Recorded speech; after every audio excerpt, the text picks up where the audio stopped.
الحمد لله نحمده ونستعينه ونستغفره ونؤمن به ونتوكل عليه ونعوذ بالله من شرور أنفسنا ومن سيئات أعمالنا من يهده الله فلا مضل له ومن يضلله فلا هادي له وأشهد أن لا إله إلا الله وحده لا شريك له وأشهد أن سيدنا وسندنا ونبينا ومولانا محمدا عبده ورسوله صلى الله تعالى عليه وعلى آله وأصحابه وبارك وسلم تسليما كثيرا أما بعد فأعوذ بالله من الشيطان الرجيم بسم الله الرحمن الرحيم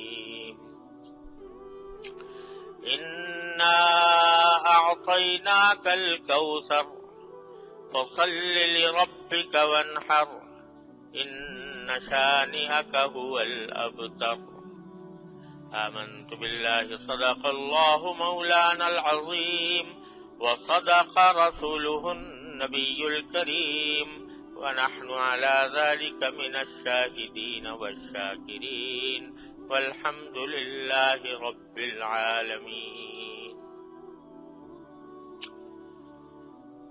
بزرگان محترم اور برادران عزیز،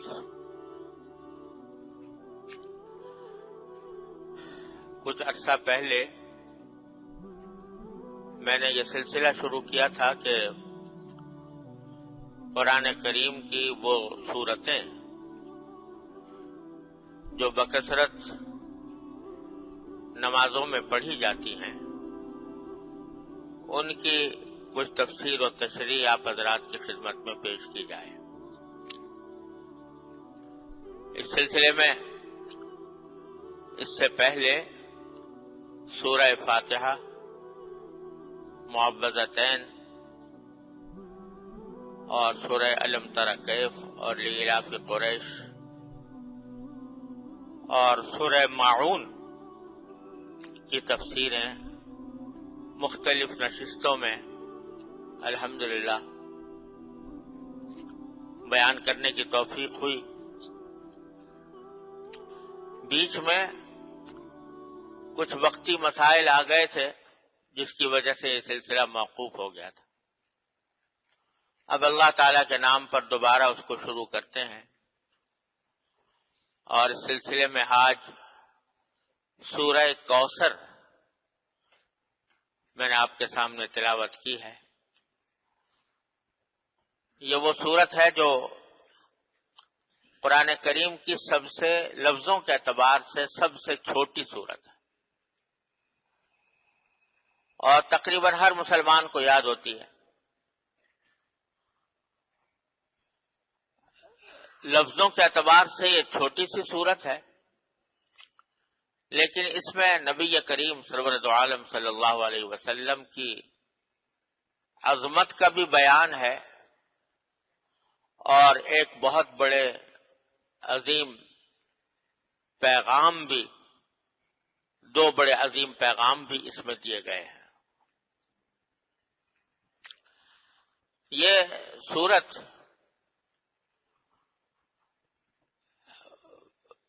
ایک واقعے کے پس منظر میں نازل ہوئی جس کا شان نزول یہ ہے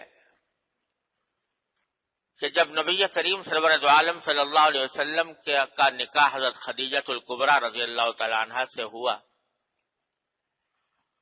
تو ان سے آپ کی 4 صاحبزادیاں پیدا ہوئی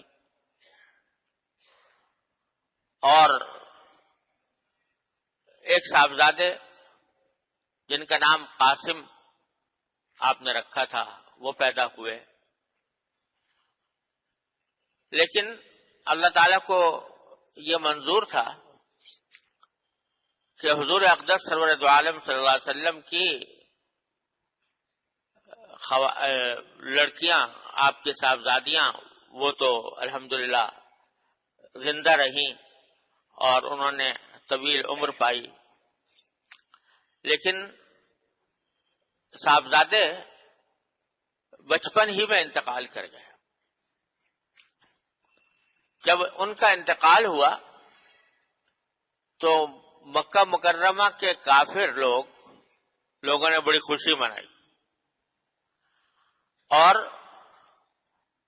ان کے بعد سرداروں نے، جن میں سے ایک کا نام عاص بن وائل تھا، اس کے بارے میں روایات میں آتا ہے کہ اس نے کسی محفل میں یہ بات کہی کہ دیکھو حضور اقدس صلی اللہ علیہ وسلم کی کوئی نرینہ اولاد نہیں ہے، جو ہوئی تھی اس کا انتقال ہو گیا، تو آپ کی تو نسل ہی نہیں چلے گی، آپ کی تو نسل ہی نہیں چلے گی، اور کوئی جب بیٹا نہیں ہے تو آپ کے بعد کوئی آپ کی کا نام لینے والا بھی والعیاذ باللہ باقی نہیں رہے گا، اور آپ کے بعد آپ کی تحریک اور آپ کا دین معاذ اللہ خود بخود ختم ہو جائے گا۔ یہ اس نے ایک محفل میں یہ بات کہی، اور چونکہ اہل عرب کے ہاں صورت یہ تھی کہ کسی شخص کے بیٹا ہو تو بڑی خوش نصیبی سمجھتے تھے اور کہتے تھے اس کی نسل اس سے چلے گی، بیٹی ہو تو بیٹی کو برا سمجھتے تھے، عار سمجھتے تھے، اور سمجھتے تھے کہ یہ قرآن کریم میں ہے کہ اگر کسی کے یہاں بیٹی پیدا ہو جاتی تھی تو وہ لوگوں سے منہ چھپاتا پھرتا تھا اور یہ کہتا تھا کہ میں کیا کروں کہ میرے ہاں بیٹی پیدا ہو گئی ہے۔ اسی واسطے بیٹیوں کو زندہ دفن کر دیا کرتے تھے بعض قبیلے۔ تو اس واسطے نبی کریم صلی اللہ علیہ وسلم کے چونکہ بیٹیاں تھیں اور بیٹا کوئی نہیں تھا، تو انہوں نے اس بات کے اوپر بڑی خوشیاں بھی منائیں، حضور اقدس صلی اللہ علیہ وسلم کی شان میں گستاخیاں بھی کی، اور یہ پیشن گوئیاں بھی کی کہ آپ کے بعد آپ کا دین چلنے والا نہیں ہے۔ اس کے جواب میں یہ صورت نازل ہوئی ہے جو 3 آیتوں پر مشتمل ہے۔ اور ایک حدیث میں حضرت انس رضی اللہ تعالیٰ عنہ بیان فرماتے ہیں کہ ایک مرتبہ نبی کریم صلی اللہ علیہ وسلم تشریف فرما تھے، تو آپ کے اوپر ایک کیفیت طاری ہوئی، وہ کیفیت جو وحی کے نازل ہونے کے وقت طاری ہوا کرتی تھی۔ جب آپ پر وحی نازل ہوتی تھی تو آپ کے اوپر کچھ ایک غشی کسی کیفیت طاری ہو جایا کرتی تھی، تو وہ کیفیت آپ پر طاری ہوئی، اور جب آپ سے وہ کیفیت دور ہوئی تو آپ نے تبسم فرمایا، مسکراتے ہوئے صحابہ کرام کو دیکھا۔ صحابہ کرام نے پوچھا کہ یا رسول اللہ آپ کس بات پر مسکرا رہے ہیں، کس بات پر خوشی کا اظہار فرما رہے ہیں؟ تو آپ نے فرمایا کہ ابھی ابھی مجھ پر ایک سورت نازل ہوئی ہے، اور پھر خود یہ سورت پڑھ کر سنائی صحابہ کرام کو، انا اعطیناک الکوثر فصل لربک وانحر ان شانئک هو الابتر۔ فرمایا کہ انا اعطیناک الکوثر، اے نبی صلی اللہ علیہ وسلم یقین جانو کہ ہم نے تمہیں کوثر عطا فرمائی ہے۔ فصل لربک وانحر، لہذا تم اپنے پروردگار کے لیے نماز پڑھتے رہو اور قربانی کرتے رہو۔ ان شانئک هو الابتر، یقین جانو کہ تمہارا دشمن ہی ابتر ہے، یعنی وہ ایسا ہے کہ اس کی نسل نہیں چلے گی، اس کا ذکر نہیں چلے گا۔ وہ جو کہہ رہا ہے کہ حضور اقدس صلی اللہ علیہ وسلم کی نسل نہیں چلے گی، تو حقیقت میں وہ دشمن ایسا ہے کہ اس کی نسل نہیں چلے گی۔ آپ کو تو ہم نے کوثر عطا فرمائی، اسی لیے اس سورت کا نام سورت الکوثر ہے۔ کوثر کے معنی کیا ہے؟ کوثر کے لفظی معنی عربی زبان میں ہے بہت بھلائی، خیر کثیر، بہت بھلائی. آپ کو ہم نے بہت بھلائیاں عطا فرمائی، لفظی معنی یہ ہوا ہے. اور خود اس حدیث میں جو میں نے ابھی آپ کے سامنے عرض کی کہ حضور اقدس صلی اللہ علیہ وسلم پر جب سورت نازل ہوئی تو آپ نے تبسم فرمایا تو صحابہ کرام نے پوچھا کہ رسول اللہ کوثر کیا، بلکہ آپ نے خود پوچھا صحابہ کرام سے، اتدرون مل کوثر، جانتے ہو کوثر کیا چیز ہے؟ پھر خود ہی اس کی تشریح فرمائی کہ کوثر جو ہے وہ ایک نہر ہے جنت میں، اور اسی نہر سے ایک حوض نکلی ہے جس کا نام کوثر ہے، اور اس کے اوپر اتنے برتن پیالے ہوں گے پینے کے لیے جتنے آسمان کے ستارے، عدد نجوم السماء، جتنے آسمان کے ستارے ہیں اتنے اس کے اوپر برتن رکھے ہوں گے پانی پینے کے لیے. اور دوسری احادیث میں رسول کریم صلی اللہ علیہ وسلم نے اس کے بارے میں یہ بھی فرمایا ہے کہ اس کا پانی اتنا شفاف اور اتنا میٹھا ہوگا کہ دنیا میں آج تک کسی نے ایسا پانی نہیں پیا، اور وہ اتنی خوبصورت حوض ہوگا کہ دنیا نے آج تک اس کی کوئی نظیر نہیں دیکھی. وہ اس سے مسلمانوں کو رسول کریم صلی اللہ علیہ وسلم پانی پلائیں گے، نہر کوثر، حوض کوثر. یہاں یہ سمجھ لیں کہ نہر تو ہے جنت میں، نہر کوثر، اور یہ حوض کوثر جو ہے یہ میدان حشر میں ہوگی.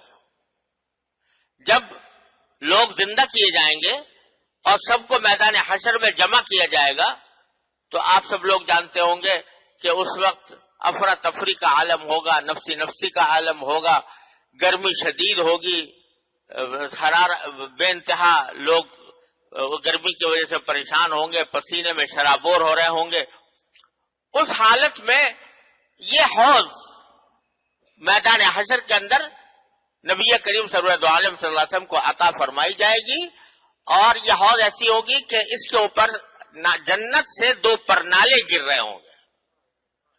جنت کی جو نہر کوثر ہے اس سے 2 پرنالے گر رہے ہوں گے جو اس حوض کو بھر رہے ہوں گے، اور نبی کریم صلی اللہ علیہ وسلم اس میں لوگوں کو، اپنی امت کے لوگوں کو وہاں سے پانی پلا رہے ہوں گے.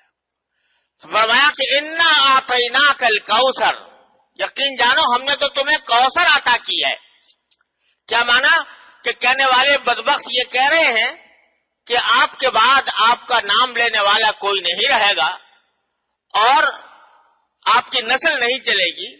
ارے آپ کی نسل تو اس طرح چلے گی اور آپ کے نام لیوا اس طرح دنیا میں زندہ رہیں گے کہ جب حوض کوثر پر آپ کھڑے ہوں گے تو ریلے کے ریلے آپ کے متبعین کے وہ آ رہے ہوں گے آپ سے پانی پینے کے لیے، اور آپ ان کو پانی پلا رہے ہوں گے، حوض کوثر سے پانی پلا رہے ہوں گے. انا اعطیناک الکوثر.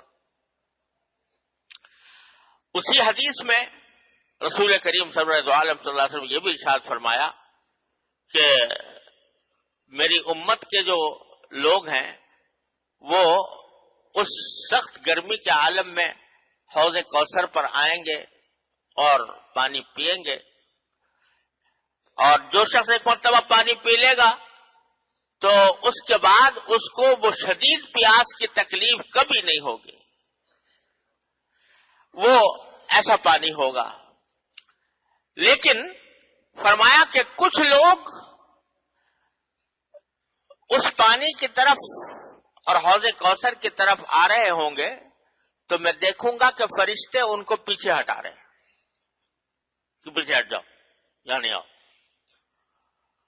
حالانکہ دیکھنے میں وہ میری امت کے لوگ ہوں گے، تو میں ان سے فرشتوں سے کہوں گا کہ یہ تو میری امت کے لوگ ہیں، پھر ان کو آپ کیوں حوض کوثر سے ہٹا رہے ہیں؟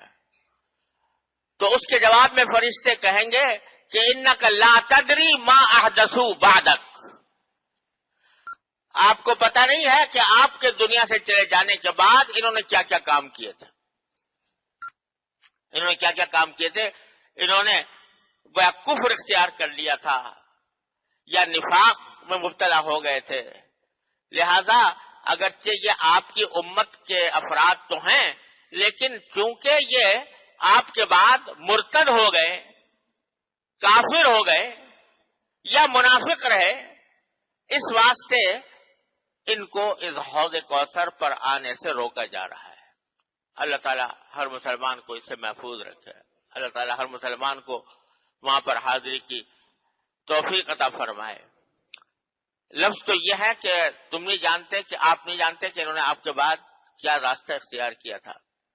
یہ ڈرنے کا مقام بھی ہے. اللہ تبارک و تعالی ہم سب کو اس انجام سے محفوظ رکھے، اس کفر سے، اس شرک سے، نفاق سے، ایسی باتوں سے جو نبی کریم صلی اللہ علیہ وسلم کی حوض کوثر پر جانے سے رکاوٹ بن جائیں.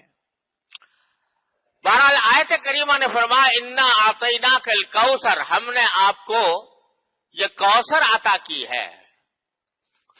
اور یہ کوثر خود اس بات کی دلیل ہے کہ آپ کا نام قیامت ہی نہیں، قیامت کے بعد حشر و نشر میں اور پھر ہمیشہ ہمیشہ کے لیے آپ کا نام نامی برقرار رہے گا. کہنے والے ہزار کہا کریں کہ آپ کے بعد آپ کا نام لیوا کوئی نہیں ہوگا، لیکن ہم بتا رہے ہیں کہ ہوگا. انا اعطیناک الکوثر. پھر فرمایا فصلی لربک وانحر، دوسری آیت، کہ چونکہ ہم نے آپ کو یہ نہر کوثر دی ہے. اور نہر کوثر کا لفظ تو کے معنی تو خاص نہر کے ہیں، لیکن جیسے میں نے عرض کیا کہ کوثر کے لفظی معنی بہت بھلائیاں، بے شمار بھلائیاں عطا کی ہیں.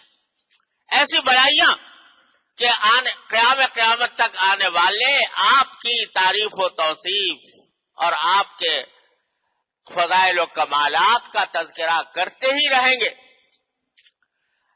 فصلی لربک وانحر، لہذا اللہ تعالیٰ کی اس نعمت کے شکر کے طور پر آپ اپنے پروردگار کے لیے نماز پڑھیے، وانحر اور قربانی کیجیے.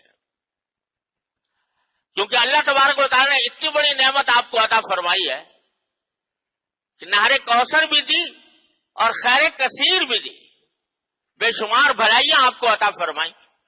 تو اس کے شکریہ کے طور پر اللہ تبارک و تعالیٰ کا شکر ادا کرنے کے لیے آپ نمازیں پڑھیے اپنے پروردگار کے لیے اور قربانی کیجیے.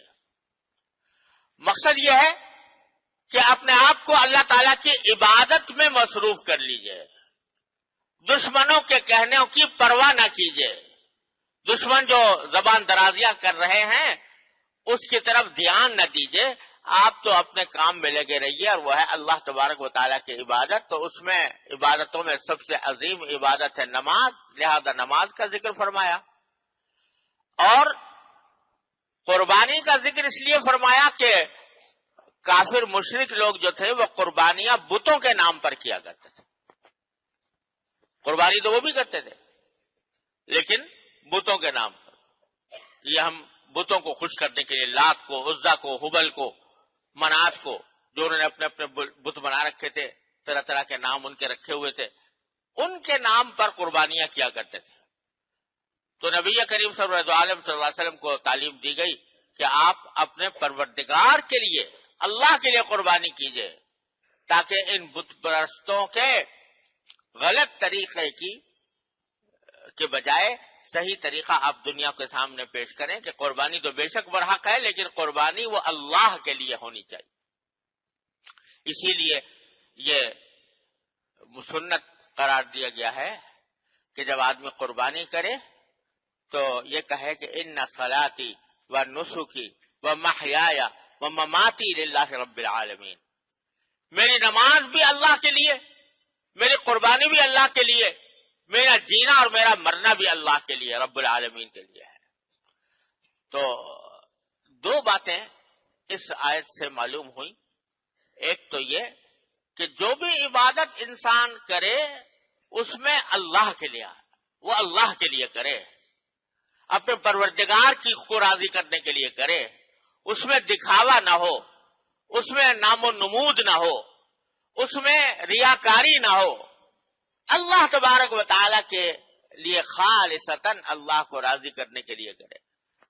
تھوڑا سا عمل ہو، چھوٹا سا عمل ہو، لیکن اخلاص کے ساتھ ہو، اللہ تبارک و تعالیٰ کی رضامند جوئی کے لیے ہو، تو چھوٹا سا عمل بھی بڑا کارآمد ہے، اللہ تعالیٰ کے ہاں اس کی بڑی قیمت ہے۔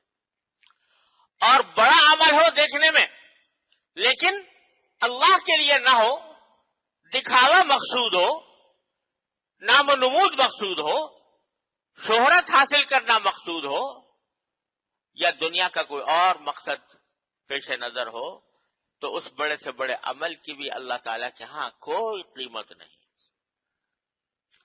یہ بات نماز میں بھی ہے، یہ بات قربانی میں بھی ہے۔ قربانی میں کوئی آدمی اپنی استطاعت کے مطابق چھوٹا سا جانور قربان کر دیتا ہے، سستا تھا، لیکن اللہ تبارک و تعالیٰ کے پیش نظر اللہ کے سوا کسی اور کو راضی کرنا نہیں ہے، تو وہ چھوٹا سا جانور اللہ تبارک و تعالیٰ کے ہاں بڑی قیمت رکھتا ہے۔ اور لاکھوں روپے کا جانور خرید لیا اور پیش نظر یہ ہے کہ دنیا واہ واہ کرے کہ بھی بڑا شاندار جانور لے کر آئے اور بڑا شاندار جانور قربان کیا ہے، تو اللہ بچائے اگر نام و نمود مقصود ہو تو وہ لاکھوں روپے کی قربانی بھی اکارت ہے، بیکار ہے، اس کا کوئی فائدہ نہیں۔ تو ایک بات تو یہ فرمائی کہ نماز ہو یا قربانی ہو، فصلی لربک، اپنے پروردگار کے لیے کرو جو کچھ کرنا ہے، دنیا داری کے لیے نہیں کرو۔ اور دوسری بات یہ فرمائی، دوسرا اشارہ اس میں یہ ہے، یہ جو فرمایا فصلی لربک، چونکہ ہم نے آپ کو کوثر عطا فرمائی ہے لہذا نماز پڑھو۔ یہ تعلیم دی جا رہی ہے کہ جب انسان کو کوئی نعمت حاصل ہو اللہ تبارک و تعالیٰ کی طرف سے، کوئی بڑی نعمت خاص طور پر حاصل ہو، تو اس کا شکریہ صرف زبان ہی سے نہیں بلکہ عمل سے بھی ہونا چاہیے۔ زبان سے تو چھوٹے سا ہر وقت، کوئی وقت ایسا نہیں ہے جس پر اللہ تبارک و تعالیٰ کی کوئی نہ کوئی نعمت انسان کی طرف متوجہ نہ ہو۔ ہم زندہ بیٹھے ہیں، یہی نعمت ہے۔ ہم صحت مند ہیں، اللہ تعالیٰ کا شکر ہے، کوئی بیماری نہیں ہے، یہ نعمت ہے۔ آنکھیں کام کر رہی ہیں، یہ نعمت ہے۔ کان کام کر رہے ہیں، نعمت ہے۔ زبان کام کر رہی ہے، نعمت ہے۔ اس سب چیزوں پر شکر ادا کرتے، زبان سے بھی کرتے رہو، اللہم لک الحمد لک الشکر، اللہم لک الحمد لک الشکر۔ لیکن جب کوئی بڑی نعمت حاصل ہو تو پھر اس کا شکر یہ ہے کہ اللہ تبارک و تعالیٰ کے لیے نماز پڑھو، شکرانے کے طور پر۔ یہ جو کہا تھا شکرانے کے نفل پڑے، فلاں فائدہ حاصل ہوا یا فلاں نعمت ملی، تو پہلا کام یہ کرنا چاہیے آدمی کو کہ جس مالک نے وہ یہ نعمت عطا فرمائی ہے اس کے حضور حاضر ہو کر کم از کم دوگانا شکر کا تو ادا کر دے کہ یا اللہ آپ نے اپنے فضل و کرم سے یہ نعمت عطا فرمائی، لہذا میں آپ کا شکر ادا کرتا ہوں اور شکر کے طور پر نماز پڑھتا ہوں۔ تو شکرانے کی نماز جو ہے یہ بھی ایک بڑی عبادت ہے، اور جس نعمت پر شکرانے کی نماز پڑھی جائے امید یہ ہے کہ انشاءاللہ اللہ تعالیٰ اس نعمت میں اور اضافہ فرمائیں گے۔ لئن شکرتم لازیدنکم، اگر تم شکر ادا کرو گے تو میں تمہاری نعمتوں میں اور اضافہ کروں گا۔ شکر گزار بنو، اور شکر گزار بننے کا ایک بہترین طریقہ یہ ہے کہ جب کوئی بڑا فائدہ حاصل ہو، بڑی نعمت حاصل ہو، تو اللہ تعالیٰ کے سامنے نماز پڑھو۔ تو دوسرا اس آیت میں سبق یہ ملا کہ ہر نعمت پر، اچھی بڑی نعمت پر اللہ تعالیٰ کا شکر ادا کرنا چاہیے، اور شکر ادا کرنے کا سب سے بڑا طریقہ اللہ تعالیٰ کے حضور کوئی عبادت انجام دینا ہے، جس میں نماز سب سے اعلیٰ درجے کی عبادت ہے۔ پھر آخر میں فرمایا کہ ان شانئک ھو الابتر، آپ تو اپنے کام میں مشغول رہیے، اللہ تعالیٰ کی عبادت میں مشغول رہیے۔ یہ جو کہنے والے کہہ رہے ہیں، آپ کا دشمن جو کہہ رہا ہے کہ آپ معاذ اللہ ابتر ہیں. ابتر کے معنی وہ جس کی نسل نہ چلے آگے. تو آپ کی نسل تو ایسی چلے گی جو دنیا میں کسی کی نسل اس طرح نہیں چلی ہوگی. اب تمہارا جو آپ کا جو دشمن ہے جو یہ بات کہہ رہا ہے وہ ایسا مقتول نسل ہے, اس کی نسل اس طرح ختم ہو جائے گی کہ اس کا کوئی نام لینے والا بھی باقی نہیں رہے گا. اب دیکھ لو کہ نبی کریم سرور دو عالم صلی اللہ علیہ وسلم کی نسل تو اللہ تعالیٰ نے اس طرح چلائی کہ نسبی نسل بھی چلی, اگرچہ بیٹیوں کے ذریعے چلی. اور آج صورتحال یہ ہے کہ جو بیٹیوں کے اولاد میں آنے والے وہ سارے مسلمانوں کے درمیان سادات کہلاتے ہیں, سید کہلاتے ہیں. سید کی کیا معنی؟ سردار. سادات میں سے ساری مسلم دنیا ان کی عزت کرتی ہے اور ان کو ایک مقام دیتی ہے کہ یہ سید ہیں, یہ اشراف میں سے ہیں, یہ سرکار دو عالم صلی اللہ علیہ وسلم کی اولاد میں سے ہیں.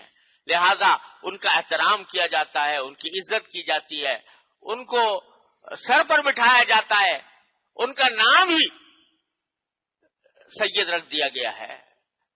نسبی نسل تو اس طرح چلی.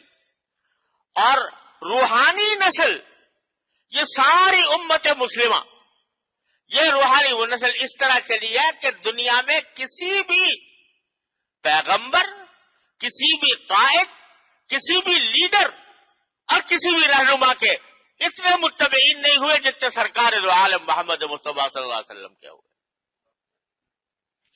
آج پورا روئے زمین پر کوئی گوشہ ایسا نہیں ہے جو اشہد ان محمد رسول اللہ کی صداؤں سے نہ گونج رہا ہو. اور 24 گھنٹے میں کوئی لمحہ ایسا نہیں ہے جہاں روئے زمین پر کہیں نہ کہیں اشہد ان محمد رسول اللہ کی صدا بلند نہ ہو رہی ہو. 24 گھنٹے میں کوئی لمحہ ایسا نہیں ہے. اس وقت بھی کہیں نہ کہیں اذان ہو رہی ہوگی, کہیں فجر کی, کہیں ظہر کی, کہیں عصر کی, کہیں مغرب کی, کہیں عشاء کی. روئے زمین پر ہر وقت ایک نیا وقت داخل ہوتا رہتا ہے نماز کا, اور اس میں اذان ہوتی رہتی ہے. تو کوئی لمحہ ایسا نہیں ہے جس میں سرکار دو عالم صلی اللہ علیہ وسلم کی عظمت اور تقدیس کے ترانے نہ گائے جا رہے ہوں, اور جس میں سرکار دو عالم صلی اللہ علیہ وسلم کی عظمت کا بیان نہ ہو رہا ہو. یہ اللہ تبارک و تعالی نے نبی کریم صلی اللہ علیہ وسلم کو یہ مقام عطا فرمایا جو اس کائنات میں کسی مخلوق کو میسر نہیں ہوا. تو کہنے والے ہزار کہا کریں, گستاخیاں کیا کریں, معاذ اللہ اپنی زبانیں خراب کیا کریں, اپنی عاقبت خراب کیا کریں, لیکن اللہ تبارک و تعالی نے آپ کو وہ مقام بخشا ہے کہ رہتی دنیا تک بلکہ دنیا کے بعد بھی آپ کا تذکرہ, آپ کی تعریفیں, آپ کا کہ عظمت و تقدیس کا بیان جاری رہے گا. ان نشانی حق, اور یہ جو ہے ان کا کوئی نام لیوا بھی نہیں ہو. آج اتنے سارے لوگ بیٹھے, جس شخص نے یہ بات کہی تھی اس کا نام عاص ابن وائل تھا, لیکن اتنے لوگوں میں کتنے لوگ جانتے ہوں کہ عاص ابن وائل کون تھا؟ عاص ابن وائل کا نام جاننے والے بھی موجود نہیں, اور نام اگر رہا بھی ان کا تو برائی کے ساتھ رہا, اور خود رسول کریم صلی اللہ علیہ وسلم کی احادیث میں نام آیا تو باقی رہ گیا. ورنہ نہ کوئی جاننے والا ہے اس کی اولاد کون تھی, نہ اس کے جاننے والا کہ اس کے نسل کس طرح چلی, اور نہ اس کو کوئی اچھائی کے ساتھ یاد کرنے والا آج دنیا میں موجود ہے. اللہ تبارک و تعالی نے یہ دکھا دیا آنکھوں سے, اس وقت دکھا دیا جبکہ دیکھنے میں عاص ابن وائل کا توتی بولتا تھا, اس کے سرداری کے ترانے گائے جاتے تھے, اور یہ محسوس ہوتا تھا کہ اس کا شہرت کا سورج کبھی غروب نہیں ہوگا. اور جناب محمد رسول اللہ صلی اللہ علیہ وسلم کے متبعین تھوڑے سے تھے, مجبور تھے, مقہور تھے, تنہائیوں میں تھے, چھپ چھپ کر نمازیں پڑھنے والے تھے. لیکن اللہ تبارک و تعالی نے اس وقت یہ پیشین گوئی فرمائی تھی یہ کہ یہ تو تباہ ہو جائے گا اور اس کا نام باقی نہیں رہے گا, اور آپ کا نام قیامت تک جاری رہے گا. الحمدللہ یہ بات آج کھلی آنکھوں ہر شخص مشاہدہ کر سکتا ہے. اللہ تبارک و تعالیٰ اپنے فضل و کرم سے ہمیں جناب محمد رسول اللہ صلی اللہ علیہ وسلم کی تشریف لاوری کی نعمت کو قدر کرنے کی توفیق عطا فرمائے اور آپ کے تعلیمات پر عمل کی توفیق عطا فرمائے۔ وآخر دعوانا الحمدللہ رب العالمین۔